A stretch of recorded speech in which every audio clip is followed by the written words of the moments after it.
My GF dumped me, saying, "You have no future." 6 years later, I find myself at her wedding. One day, I received a phone call from my mother, who still lives in the town where I grew up. She mentioned that a wedding invitation had arrived for me. When I asked whose name was on the invitation, she read it aloud, and I thought to myself, I guess it did arrive after all. I hadn't intended to give my home address to the sender, and frankly, if they had any sense, they wouldn't have sent me a wedding invitation. Yet, there it was, and I couldn't help but think the sender must be in a pretty desperate situation. Oddly enough, I even felt a twinge of pity for the sender. The bride. The bride was my ex-girlfriend, Emma. We had dated during my first year of university. As I whispered her name to myself, memories of our breakup flooded back into my mind. I still remember the day so clearly. It was about 10 days after we had met, and out of nowhere, Emma brought up the idea of breaking up. I had been feeling down, still grieving after losing my father just a week before. When I received a message from Emma saying she wanted to meet, I had hoped she would offer some comfort. Instead,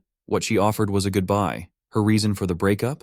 According to her, I lacked future prospects. I was so shocked that I couldn't even speak. Emma tried to explain herself, saying all sorts of things, but I couldn't process any of it. She seemed relieved after saying her piece, and she left without another word. I just stood there, dazed, unable to respond, and watched her walk away. That was how my first real relationship ended, surprisingly quietly. A few days later, still grappling with the sadness of losing my father and the sting of Emma's rejection, I was invited out to a meal by Jeff, the first friend I made when I entered college. We were close enough to talk about anything. I initially declined his invitation, not feeling up for socializing, but Jeff was insistent, saying he had something important to tell me. Sensing there might be more to his insistence, I reluctantly agreed to go. We met at a diner near the university, a place Jeff and I often visited. As I opened the glass door to the diner, I spotted Jeff already seated, and beside him was his girlfriend, Beth. Seeing Beth made me feel a bit awkward, as she was the one who had introduced me to Emma. The thought crossed my mind. Why is Beth here? Could today's conversation somehow be connected to her? With that in mind, I took a seat across from the two of them. Long time no see. How have you been? I greeted them with the usual pleasantries, but Beth's expression remained tense, almost as if there was something important she needed to say. We chatted about trivial things with Jeff until our meals arrived, but the tension lingered in the air. Suddenly, Beth broke the silence with an unexpected, "I'm sorry." Her apology caught me off guard, and it was loud enough that the surrounding customers turned their attention toward us. Jeff tried to smooth over the situation with a friendly smile and a quick, sorry gesture to the onlookers, but Beth wasn't deterred. She pressed on. "I asked Jeff to contact you on my behalf," Beth began, finally explaining why she was there. As I listened to her, the full picture of Emma's side of the story came into focus for the first time. By the end of Beth's explanation, I found myself thinking, I'm glad Emma was the one who initiated the breakup. Beth revealed that Emma had repeatedly asked her to mediate and connect us. Apparently, Emma believed she was worthy of being my girlfriend, and she started saying this to Beth shortly after our first meeting. The spark that lit this fuse was a double date Jeff, Beth, Emma, and I had gone on together. At first, Beth wasn't sure if she should comply with Emma's request because Emma's true intentions were painfully obvious. And indeed, Beth's suspicions were correct. Emma had directly told her, "I want an easy and comfortable life in the future, so introduce me to Bob." At that time, my father was the president of a real estate company. I don't remember the specifics, but I must have mentioned my father when I shared my life story with Emma. I never spoke boastfully about my family or our situation. At that time, my father was working himself to the bone, trying to liquidate his company despite battling serious health issues. His business had been struggling with declining sales since I started high school, mainly due to increasing competition. Although my father never talked to me directly about the problems, I could tell something was wrong. He wore a more serious expression than before, and I sensed that the business was going through tough times. The strain from these challenges took its toll on him. During the summer of my third year in high school, my father was diagnosed with cancer. Worse still, his condition had deteriorated to the point where surgery offered no hope of a full recovery. Perhaps sensing that his time was running out, my father began discussing the possibility of merging his company with another to protect his employees' livelihoods. Of course, I never shared any of this with Emma, but it seems Emma might have formed her own equation in her mind. Company president equals wealthy family. Beth and Emma had known each other since high school, and Beth had grown tired of Emma's personality over the years. She had even considered ending their friendship multiple times. However, Beth's gentle nature prevented her from severing ties with the assertive Emma. So, when Emma asked her to introduce us, Beth, feeling guilty, eventually gave in to Emma's persistence.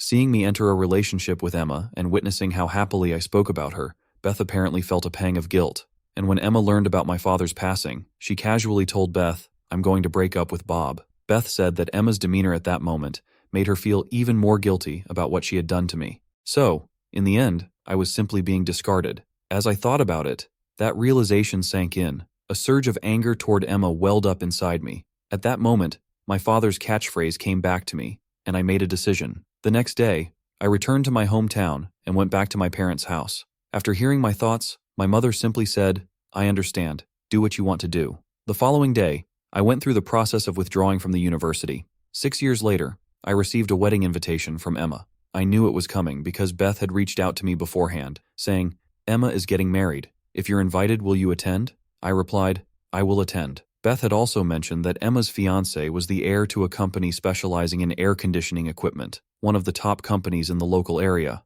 With a high-profile wedding expected, Emma likely felt pressure to match the number of guests from the groom's side. But knowing Emma's personality, I could imagine how difficult it was for her to find enough friends to invite. Sending out invitations and receiving many regrets would have reflected poorly on her, especially in the eyes of the groom and his parents. So, it seems Emma set a condition to invite only those who would definitely respond with a yes. Beth had told me how desperately Emma was trying to match the guest count, so I marked the attendance option on the wedding invitation and added, "I will be delighted to attend." Then the day of the wedding arrived. When I arrived at the venue, I was talking with Jeff and Beth when I heard a voice from behind me. I turned around to see Emma standing there. Perhaps due to my own biases, her cheerful expression seemed somewhat malicious. No, Emma hadn't changed at all from the person I once knew, someone who judged the value of everything based on money. "I'm sorry, even though you probably don't have the money," Emma said to me, her words laced with condescension. I didn't respond. Jeff looked like he was about to say something,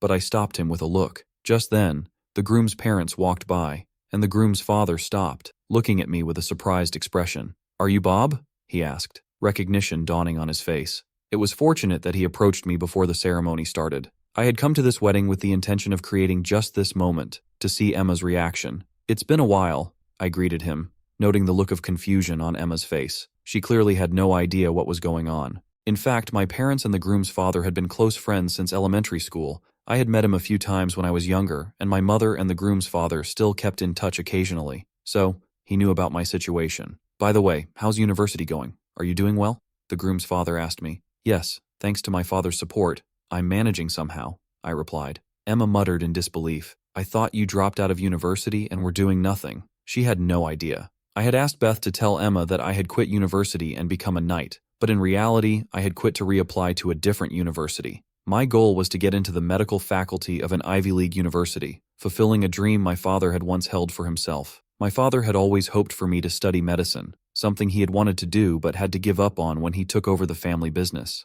I had heard from my mother that my father had entrusted me with the dream he couldn't fulfill, so I studied with that intention, but my academic performance didn't improve as I had hoped. By the time I moved into my second year of high school, I ultimately decided to give up on pursuing medical school. When I told my father that I had decided to give up on medical school, he simply said, "I understand." But I couldn't shake the memory of the inexplicably lonely expression he wore at that moment. His catchphrase had always been, "Challenges are worthwhile. When facing high walls, don't run away." Maybe, in his own way, he was trying to convey that message to me. Despite my unease, I continued with university life. But when my father passed away, I realized once again that what I truly wanted was to study medicine. As the sting of Emma's rejection hit me, and I felt like I was being discarded, my father's words, "Don't run away," echoed in my mind.